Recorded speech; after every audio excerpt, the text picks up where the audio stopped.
Welcome back to the History of Professional Wrestling. I am your host, Joe Monroe. Today, we're taking a trip back down south. No, we're not going to Georgia. That's something we did last week. This week, we're heading to a place where it was violent, emotional, and so realistic that the fans genuinely believe the wrestlers hated each other. This is the territory that helped shape Dusty Rhodes, perfected wrestling psychology, and influenced how wrestling stories are still told today. This is just a brief history of championship wrestling from Florida. So it's time to sit back and relax, and let's take a trip down to the Sunshine State. Professional wrestling had existed in Florida for decades, but the territory really took shape in the 1950s and early 1960s under the leadership of Eddie Graham. Before becoming a promoter, though, Eddie Graham was a respected wrestler and a sharp student of the business. By the time he took control, he had a clear philosophy of professional wrestling. It worked best when it felt authentic. Graham slowed everything down. Feuds took time to develop. Matches told stories. Wrestlers were encouraged to think rather than rush. As part of the National Wrestling Alliance, or the NWA, Championship Wrestling from Florida quickly earned a reputation as one of the most serious and respected territories in the country. Eddie Graham wasn't just running a promotion. He was shaping minds. Florida became a classroom where wrestlers learned psychology, pacing, and emotional control. Graham taught talent to read crowds, understand timing, and recognize when moments mattered. This mentorship produced not only stars, but future bookers and promoters. Dusty Rhodes, Kevin Sullivan, Jack Brisco, and Mike Graham all absorbed Graham's physiology and carried it forward. Graham valued credibility above all else. Violence was earned. Promos were personal. Storylines blurred the line between fiction and reality. His influence would outlive the territory itself. Out of Graham's physiology came to what fans would simply call the Florida style. The style emphasized realism, patience, and emotion. Matches felt like contests, not exhibitions. Controlled mattered. Selling mattered. Momentum shifts meant something. Blood was rare, believe it or not, which made it powerful. When a feud finally crossed that line, fans knew it was serious. Florida didn't teach wrestlers how to get reactions. It taught them how to earn them. No wrestler is closely tied to Florida than Dusty Rhodes. Florida is where Dusty became the American dream. He didn't look like a traditional star, and that made him relatable.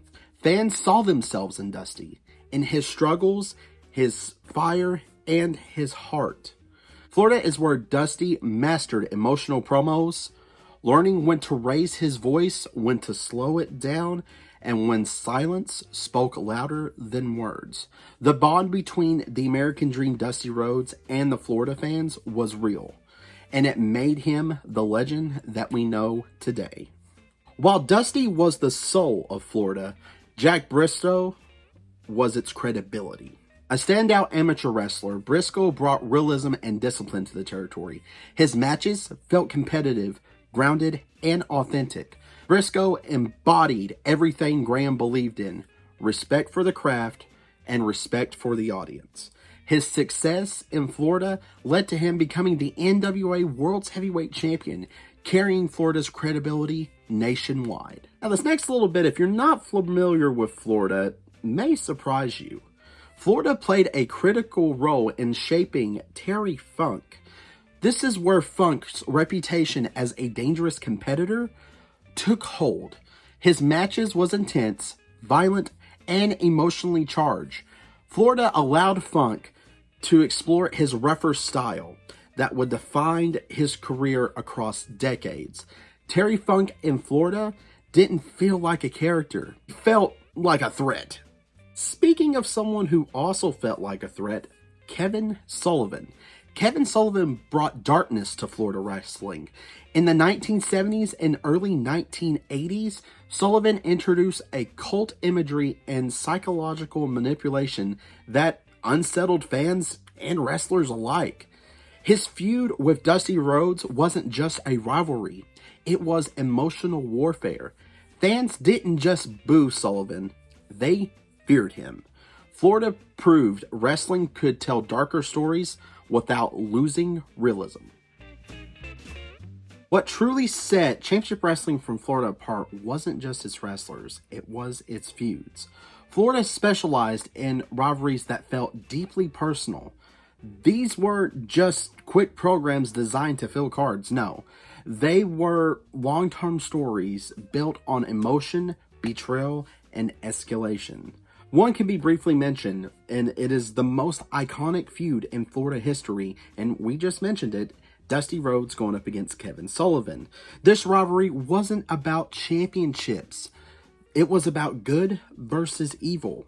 Sullivan's betrayal of this cult-like leader whose goal wasn't just to beat Dusty, but to destroy him psychologically.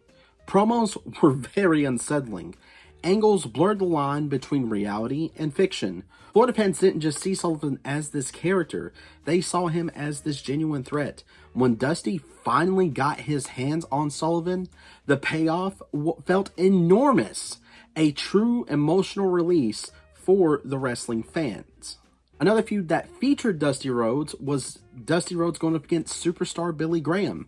Before Billy Graham became a global superstar, his battle with Dusty Rhodes in Florida helped define both men. This feud was based on contrast Dusty's everyman persona going up against Graham's arrogance and physical dominance. Matches were heated, promos were personal.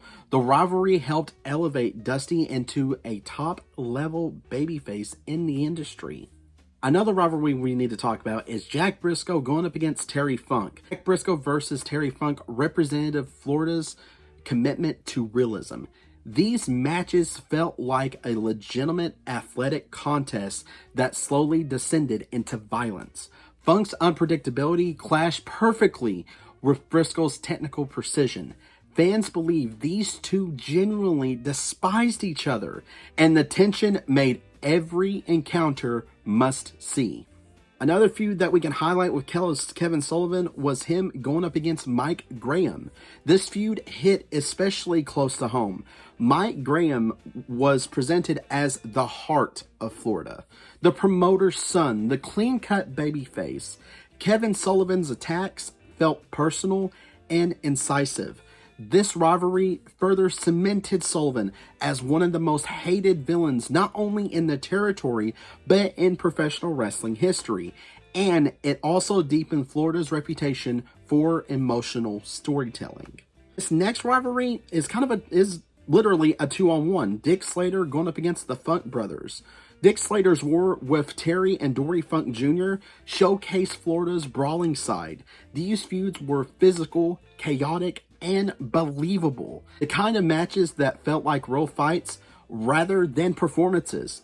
This helped establish Slater as one of the toughest men in the territory. Something that gets asked me all the time with these videos, Joe, why do you talk about the feuds? Why do they matter? Especially with Florida. Florida feuds were built on time, emotion, and escalation. Championship matches mattered, but grudge matches mattered more.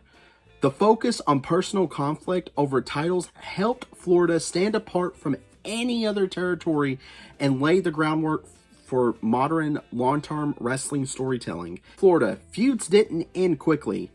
They ended up with something broken.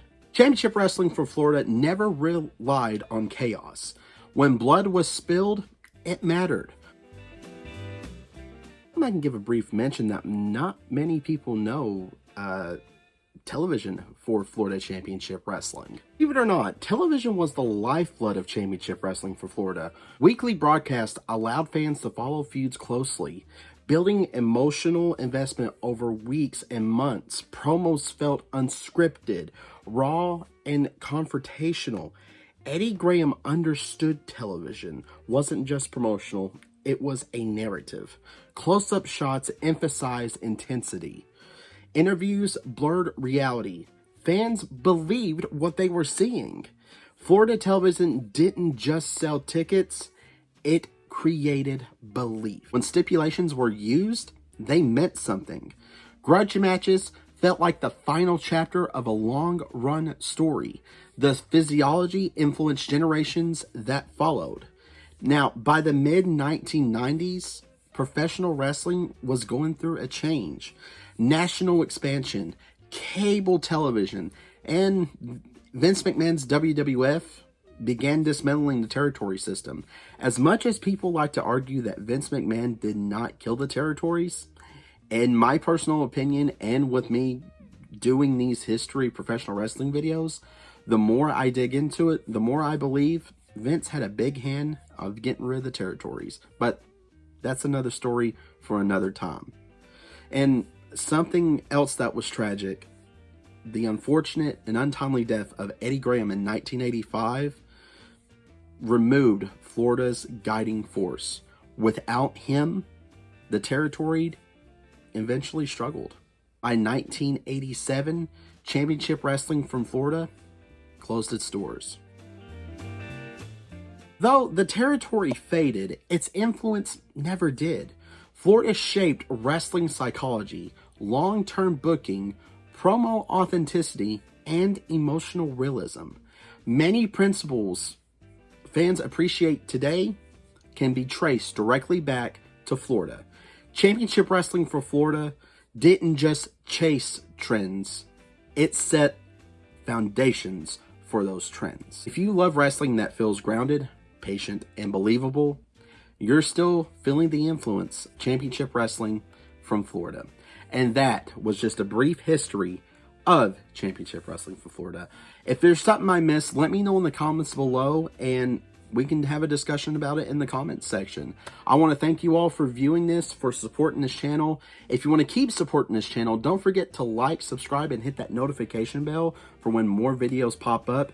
And if you really want to support it, go check out our Redbubble store where we have t-shirts, stickers, and all sorts of things for you, the wrestling fans. Now, next week, we have a very special episode where we're going to look on how the territories booked Christmas. Yeah, that's right. Some of these companies actually ran shows during Christmas. So I hope to see you all next week. Until then, thank you all so much. And for goodness sake, let's keep professional wrestling history alive. And I will see you all next week.